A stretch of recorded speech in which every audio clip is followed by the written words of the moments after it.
Now the other Oakland to Chicago train was the California Zephyr. It ran, as I mentioned, between Oakland, California and Chicago, Illinois.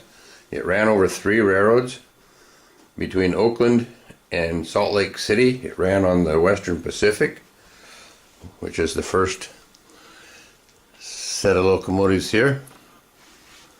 The WP usually ran ABB sets of FP7s or F3s, and they usually mixed them. The next road went from Salt Lake City to Denver, and that was the Rio Grande. And this middle locomotives here, and they handled it over the Rockies. And then the last locomotives are the Chicago, Burlington, and Quincy E units. And then the CB&Q handled the train from Denver to Chicago. The train stayed together clear across the country, just the locomotives were changed as the train went from one road to another. The train was originally 11 cars, and it was expanded to 12 cars when the section sleeper was replaced and converted to a coach, and the 5 compartment 6-bedroom sleeper took the place of the section sleeper. Front of the train, of course, as most trains, is the baggage car.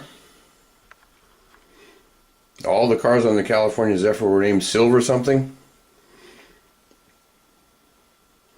The next car is the 16-section coach. This car was used basically only during overflow season, when the other dome cars weren't able to handle the number of passengers. There were 3 dome coaches in the train. The first one, and the second one, and the third one. The 4th dome is a Vistadome coffee shop dormitory. The first part of the car, the first 4 windows on the right hand side, right here, the first window is a restroom, and then there's the other 3 windows are part of the coffee shop area. And then the rear part of the car, right here, was the dormitory section. This is where the cooks and waiters, bartenders and stuff slept. The last 2 windows on the left, the first one was the dining car steward, and the last one on the left was the Zephyrette's room. They had a hostess on the train. She was known as the Zephyrette, and she made dinner reservations in the dining car. She also helped mothers with little kids and got messages on and off the train for passengers. Basically was a assistant to the train crew. Unlike the Northern Pacific, the Zephyrette was not an RN. On the Northern Pacific's North Coast Limited, the stewardess nurse actually was a registered RN. This is the 5-6 sleeper, and I forgot the diner for some reason or other. The dining car is right here. And here's the 5-compartment 6-bedroom sleeper that replaced the section sleeper. And then there were 3 10-roomette 6-bedroom Pullmans. Right here. And here. And right here. This car is the Silver Rapids, which was the Pennsylvania car. There was through service originally between Chicago and New York City via the Pennsylvania Railroad, and the Pennsylvania provided 1 car, the Silver Rapids, and so you had a 1 in 7 chance of catching this car. And then the last car was a 3-bedroom, 1 drawing room lounge observation with a dome on it, of course. There were 7 of these cars as well. I believe some of them are still in existence. I know the Silver Sky, the Rio Grande car, is now in Canada. Was purchased by Via to be used on their Canadian. And as far as I've heard, it's still just sitting in the yard someplace.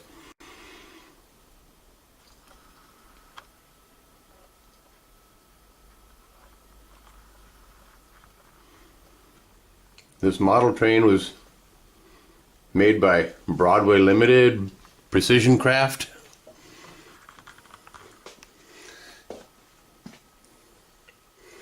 Using Rob's Railroad here as a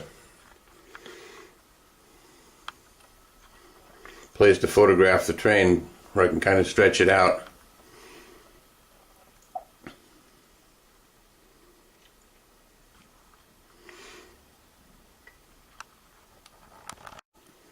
And here's the motive power again for the 3 roads. To make the train all silver, of course, the Burlington E units can be used, and it looks awesome that way. But my favorite locomotives are the Rio Grandes. I really prefer that color scheme. It's a very attractive scheme.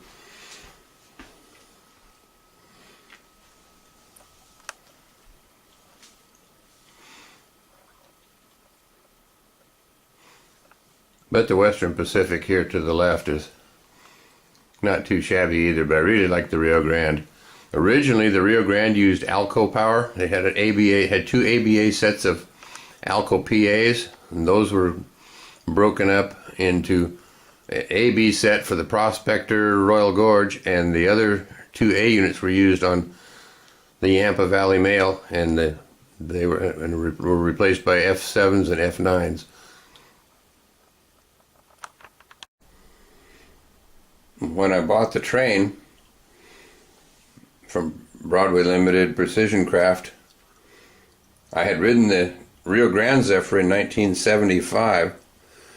So when I bought the train, you bought the cars individually, and you could buy them for either of the 3 roads. And I bought the cars, the Rio Grande cars, I bought the ones that I had physically actually been in 1975. So I have a preponderance of Rio Grande cars on here.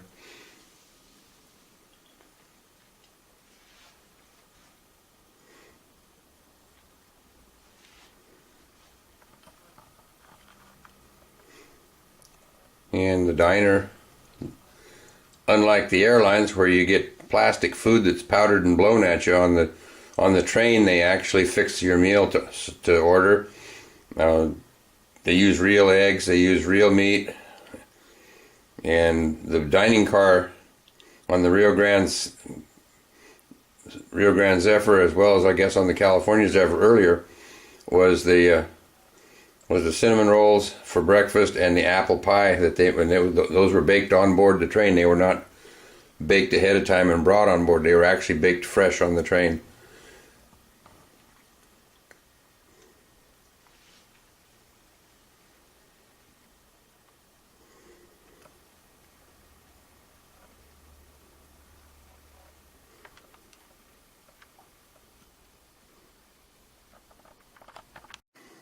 As I mentioned earlier, each of the roads, the WP, the DRGW, and the CB&Q, along with the Pennsy, provided cars to the train. The way to tell who owned the cars, like here you can see a little WP just to the right of the door there. Hopefully this is picking that up. And then to the left of it, you'll see the next car is a DNRGW car. So that's how you could tell which railroad owned that particular car, was by the little name boards on the corners of the car. And of course, as I mentioned, the cars were all named Silver something. And here's the Silver Dollar, the WP car. And if you go over the other way here, here's the Silver Mustang, which is a DNRGW car. So anyway, that's a little bit about the cars.